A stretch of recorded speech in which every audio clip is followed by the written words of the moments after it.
ప్రార్థన చేయనివ్వడండి. పాటలు ఎన్నైనా పాడండి, కానుకలు ఎన్నైనా ఇవ్వండి, మందిరానికి మానకుండా రండి, వాక్యం ఎంతైనా చెప్పండి, కానీ ఆడు ప్రార్థన లేకుండా నాబు చేస్తాడు.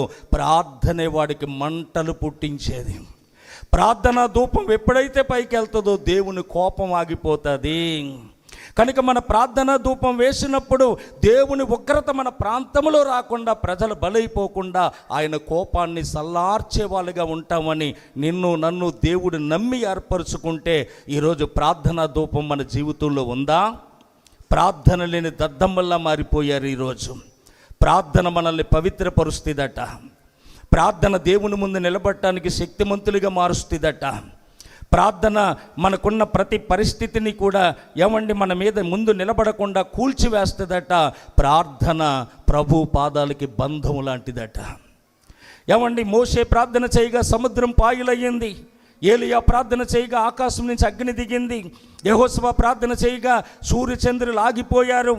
సముద్రం దేవుడు చేసిన సృష్టి, అగ్ని దేవుడు చేసిన సృష్టి, సూర్యచంద్రులు దేవుడు చేసిన సృష్టి.